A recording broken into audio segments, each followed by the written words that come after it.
Narayan Prasad Giri.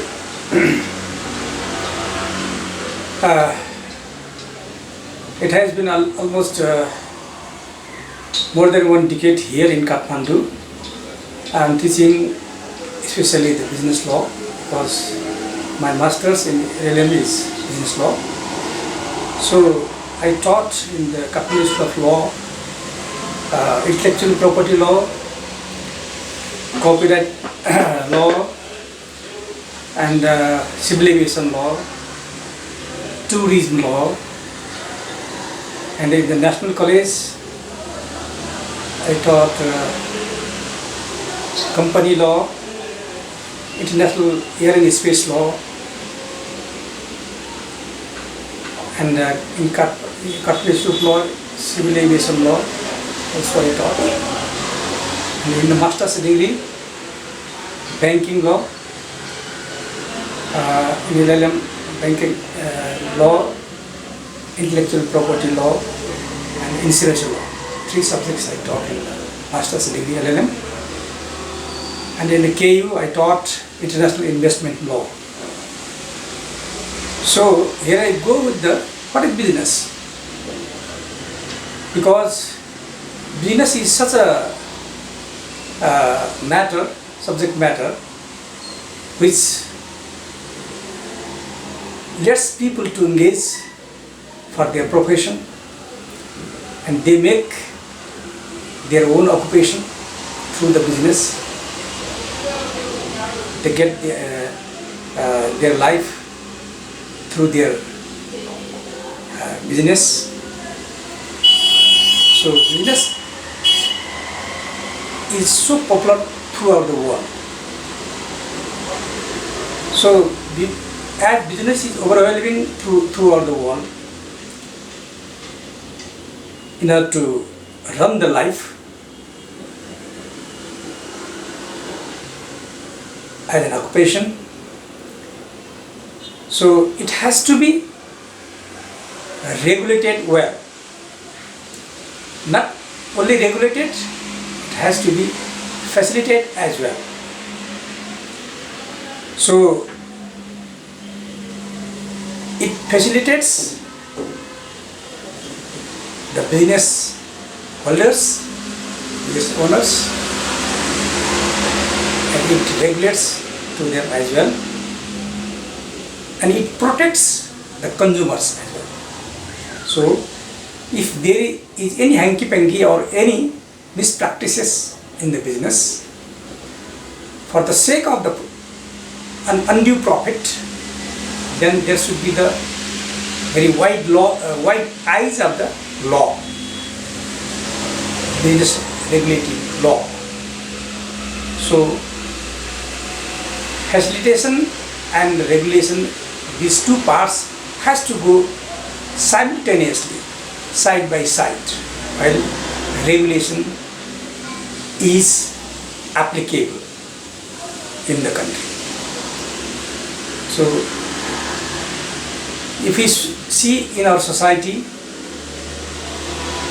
we don't find so smoothly run the business because of the regulatory part is weak. So while talking about the business law, so let's see in the intellectual property part, there is copyright, there is film industry, there is so many performance part like drama, and there is copyright part. Many writers, many authors write their own property, their own things they make through their brain. They think about it, and what they see right to be written, they get down, they fix in the paper, first, and there is use of their brain, their mind. It is not automatically made. There is expense of their sweat, their perseverance, their use of mind. Only can perseverance and their use of mind only can make some writings. So such things have been created because of their labor. There is use of labor. Labor has been used in this one. So there has to be benefited. If they created something, if they fixed something, if they made something, then there has to be benefited. So suppose if I wrote a poem, then that is my property because I created it through my mind, use of mind. For a longer time I created a poem, or I wrote an essay. So that is my property. They have used, I have used my labor. There is my sweat. So I should be benefited out of this labor.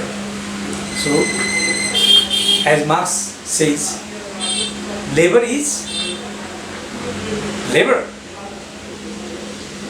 that has to be given to the concerned person who has used that labor. So out of the labor, the laborer has to be benefited. So it should not be copied by others. It should not be copied by others without paying something else. If you want to use or to sell my writings, my book, my essay, or what else I have created, that has to be used or that has to be sold or given someone else only by permission. If I permitted you without any payment, then it's okay. If I have kept it as my property for sale, then it has to be made, there has to be made payment for getting this other's property. So copyright also is such a law which also protects the creator, as the land law protects the landowner, or say any tenant.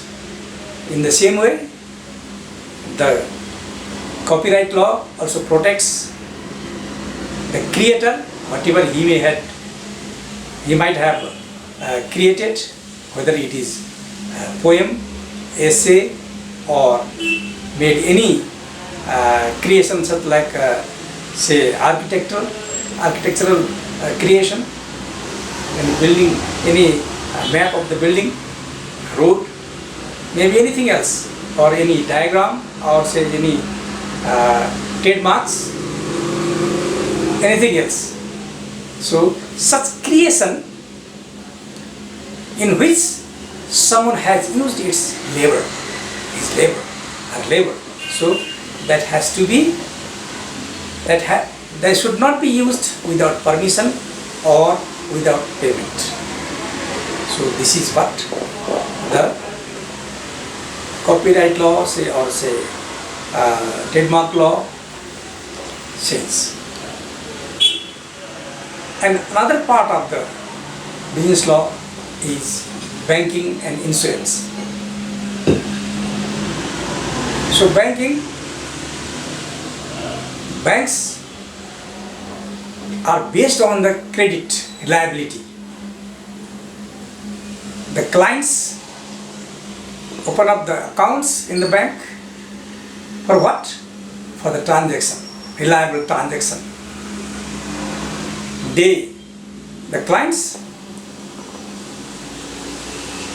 put their money in their account so that their money will be protected in the bank. Their money is secure, and they will get some benefit as an interest. So they open up and they keep money, put money on that account. So bank has to be reliable. In Nepali we say sakh. Without sakh, without reliability, credibility, bank cannot be relied. So in Nepal there are many types of banks. Number one, commercial bank, development bank. Now we have infrastructure bank as the new law, and finance companies, microfinances. All these banks, they have given some special works, function. Commercial bank have some higher functions. They can transact big amount, and development bank some lesser, and finance company lesser than development bank, and microfinance the least one. So this type of banks are allocated in Nepal. And another part is insurance law. All the business or any property or anything else, whether our life, our property, our accounts, our house, our buildings, what else we have, all those things has to be insured.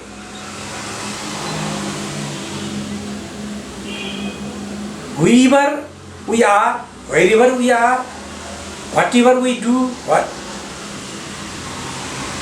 all those things are not out of risk. Everywhere there is a risk. As I came from Pepsi-Cola to here, there were so many risks, though I was safe. If there was any accident, then who will pay for that medical, if there is any injury, or say any damage to the car or a taxi? So taxi is a property. My life is my life. So my life has to be insured. That is life insurance. The taxi is property. That is property insurance. The owner has to insure. So there are some principles in the insurance law. First of all, there are parties to the insurance. As insurance is a business which is between the two parties. One is insured, another is insurer. Suppose I have my life. If I want to secure my life for future any incidents or accidents, then in that case I have to insure my life. So no one can insure my life except me. The property or life can be insured.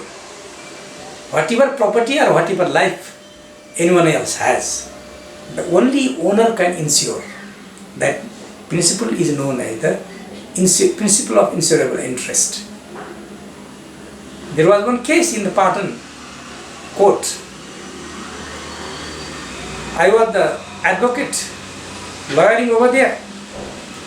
My opponent lawyers were also advocating, but they didn't know what is insurance law, who can insure the property, because there was a case of helicopter. I was advocating for my civil aviation. The helicopter was blown off during the insurgency period, Maoist insurgency period. So helicopter was the property of Asian Airlines. So that airlines company was the owner of that helicopter. Only as to the principle of insurable interest, the owner, the Asian Airlines companies, that Tasi Sherpa, only he was able to, competent to insure that helicopter. But that helicopter was not insured. So the advocate, from the opponent advocate advocated for his company that civil aviation has to pay that money, the of the damage of the helicopter, which was because of the Maoist incidents. The cause was the Maoist explosion, but it was not civil aviation. Civil aviation has provided only the airport for the facilitation of the flight. The facilitator cannot insure the helicopter, the property of others. So civil aviation is not responsible for payment of the insurance. So insurance can be paid only when it is insured by the insurer, by the insured, through making the payment, regular payment as premium to the insurer, insurance company.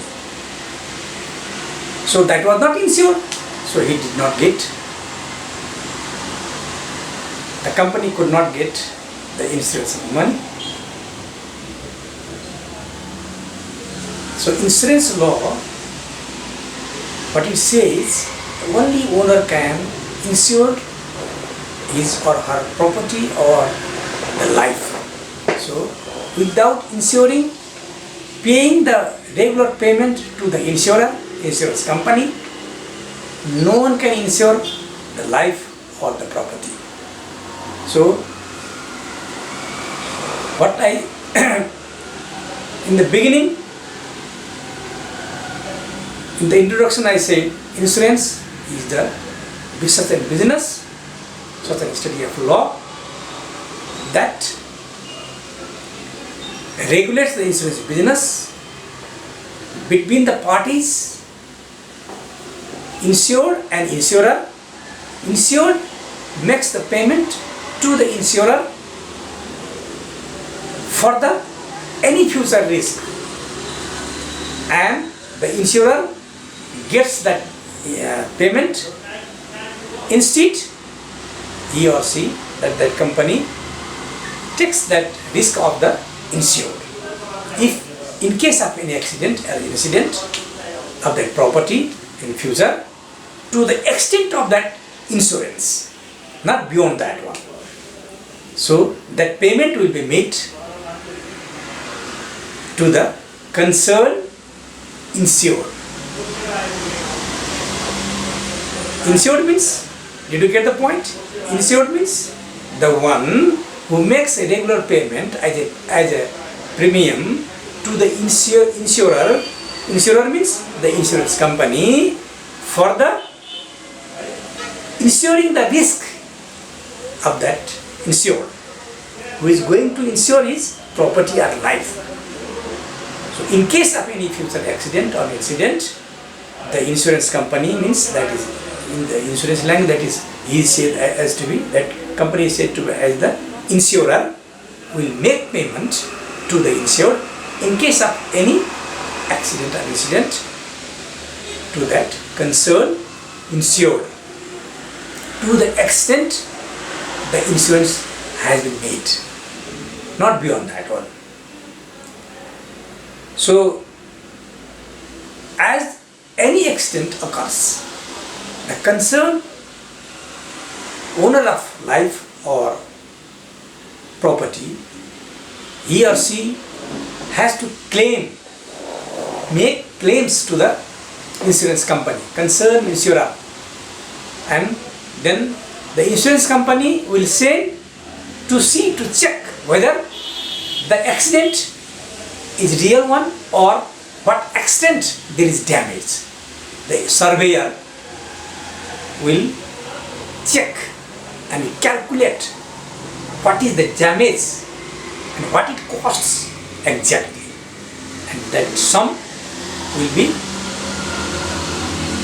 displayed in the paper and it will be reported to the concerned insurance company insurer, and insurer has to pay as to the report of the surveyor. Yes, this is your loss, this is your damage, so come to get your payment. So this is how the business, the life, the property, whatever we have during your occupation, lifetime, service period, during your travel can be also insured. When you are riding a plane or a bus, you can insure. So our life is not safe always. So in order to secure from those injuries, or making payment for the hospital, for the medicine, for anything else we require during our injury, during our damage, in order to make payment for that, we insure our life, we insure our property, we insure our staffs. We require to insure whatever we have for the sake of security of those things. So insurance companies do have this business. This is also business. Insurance companies doing their business of insuring. So that has to be regulated by insurance law. Whether they are properly doing their business or not, what kind of premium they are taking, whether it is beyond the limit the insurance committee, the insurance board has fixed, or it is to that standard. So that has to be seen very well. So insurance board is